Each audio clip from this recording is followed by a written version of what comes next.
Hello anime lovers, आगे आप आज हम स्पाई फैमिली की एपिसोड 3 को हिंदी में एक्सप्लेन करने जा रहे हैं। तो शुरू करते हैं एपिसोड नंबर 3 को। हमने पिछला एपिसोड में देखा था कि योर फाइट के दौरान ट्वाइलाइट को शादी के लिए पूछती है, मतलब नकली शादी के लिए, ताकि ऐसा करने से दोनों का फायदा हो, जिससे योर को एक बॉयफ्रेंड मिल जाए और ट्वाइलाइट को एक पत्नी, जिसके लिए ट्वाइलाइट शादी के लिए हाँ भी कर देता है। और फिर ट्वाइलाइट योर को एक रिंग भी पहनाता है और अब से ट्वाइलाइट और योर साथ में रहने वाले हैं, बिल्कुल एक पति पत्नी की तरह। और अब आगे एपिसोड 3 के स्टार्टिंग में हम थोड़ा सा रिकैप देखते हैं कि कैसे ट्वाइलाइट एक स्पाई का काम कर रहा होता है और फिर उसको अचानक से एक बहुत ही जरूरी मिशन दिया जाता है। और इस मिशन को पूरा करने के लिए ट्वाइलाइट को एक फैमिली बनानी थी ताकि वो अपने बच्चे को स्कूल भेज सके और उसी बहाने उनका प्लानिंग भी जान सके और होने वाले जंग को रोका जा सके। फिर हम थीम सॉन्ग देखते हैं और उसके बाद हम योर को ट्वाइलाइट के घर के आगे देखते हैं, जहाँ योर सारे सामान लेकर ट्वाइलाइट के घर रहने के लिए आई होती है। और फिर योर अंदर जाती है तो ट्वाइलाइट उसे समझाता है कि हम अलग अलग रूम में सोएंगे, बस घर में अगर गेस्ट आते हैं तो हमें एक रूम को ही शेयर करना होगा। उसके बाद आन्या योर का वेलकम करती है। उसके बाद ट्वाइलाइट योर को मैरिज सर्टिफिकेट दिखाता है, जिसके हिसाब से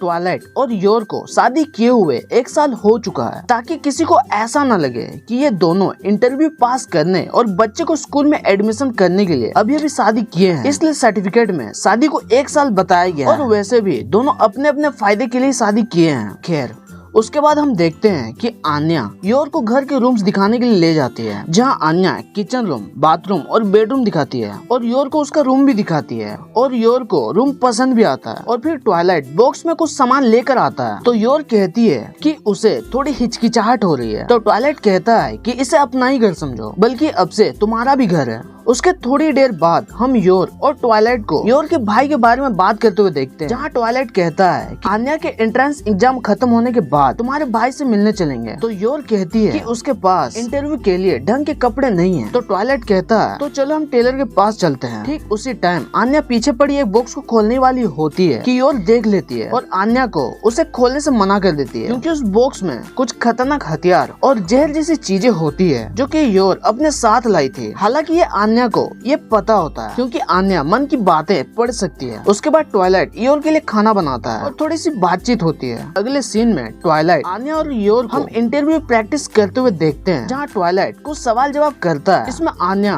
और योर बुरी तरह से फेल हो जाते हैं, जिसके चलते ट्वाइलाइट थोड़ा सा टेंशन हो जाता है, क्योंकि इंटरव्यू को पास करना बहुत ही इम्पोर्टेंट है ट्वाइलाइट के लिए। उसके बाद अगले सीन में हम तीनों को बाहर देखते हैं, क्योंकि ट्वाइलाइट चाहता है कि तीनों एक नॉर्मल फैमिली की तरह बाहर घुमा करें, जैसे दूसरी फैमिली करती है। उसके अगले सीन में पूरी फैमिली ओपेरा में जाते हैं और उसके बाद म्यूजियम में जाते हैं, जहाँ पे आन्या ड्राइंग भी बनाती है। और उसके बाद ट्वाइलाइट आन्या और योर को कपड़े भी दिलाता है, जहाँ आन्या बहुत ही खुश नजर आती है। उसके बाद तीनों फोटोज भी क्लिक करवाते हैं, फैमिली फोटोज। और एक जगह पे नेशनल पार्टी का एक मेंबर स्पीच दे रहा होता है, जहाँ पे पूरी फैमिली मौजूद होती है, जहाँ पे मरने मारने और गाली गलौज जैसी बातें सुनकर आन्या घबरा जाती है। फिर ट्वाइलाइट आन्या को लेकर एक रेस्टोरेंट में ले जाता है, जहाँ सब लंच कर रहे होते हैं, जहाँ पे ट्वाइलाइट को हम टेंशन में देखते हैं और ट्वाइलाइट सोच रहा होता है कि कहीं मैंने गलत बच्चे को तो नहीं चुन लिया और मुझे दूसरों पे निर्भर नहीं रहना चाहिए, दूसरों के हाथों में कामयाबी की चाबी नहीं रखनी चाहिए। हर एक सिचुएशन का अंदाजा लगाना और एक परफेक्ट प्लान बनाना एक स्पाई के लिए बहुत ही जरूरी रूल्स हैं। ऐसा ट्वाइलाइट अपने मन में सोच रहा होता है और फिर ट्वाइलाइट प्लान बनाता है और सोचता है कि इंटरव्यू में पूछे जाने वाला हर एक सवाल, हर एक क्वेश्चन की मुझे लिस्ट बनानी होगी और इन दोनों से परफेक्ट जवाब याद करवाना होगा। ट्वाइलाइट को इतने टेंशन में देख योर कहती है कि चलो हम बाहर ताजी हवा खा के आते हैं। फिर अगले सीन में हम तीनों को एक शांत जगह में देखते हैं, जहाँ पे योर और ट्वाइलाइट बातें कर रहे होते हैं। ठीक उसी टाइम एक चोर एक बूढ़ी औरत के पैसे लेकर भागता है, जिसको पकड़ने के लिए योर उसका पीछा करती है, लेकिन उस चोर को पकड़ नहीं पाती, क्योंकि वो चोर उस भीड़ में कहीं छुप जाता है। लेकिन आन्या ऊपर से पता लगा लेती है कि चोर कौन है और केक खाने के बहाने से ट्वाइलाइट को उसका डायरेक्शन बताती है। और फिर ट्वाइलाइट को मालूम चल जाता है कि चोर कौन है और फिर ट्वाइलाइट उस चोर को पकड़ भी लेता है और वो पैसे उस बूढ़ी औरत को जाके दे भी देता है। और फिर हम अगले सीन में हम देखते हैं कि पूरी फैमिली घर वापस आते हैं और फिर से ट्वाइलाइट इंटरव्यू के लिए आन्या को सवाल पूछता है और फिर से आन्या लास्ट में कुछ गलत बोल देती है और ट्वाइलाइट फिर से टेंशन हो जाता है। और वहीं पे एपिसोड 3 होता है खत्म और बहुत जल्द एपिसोड 4 भी आने वाला है, तो चैनल को सब्सक्राइब करना मत भूलना। तब तक के लिए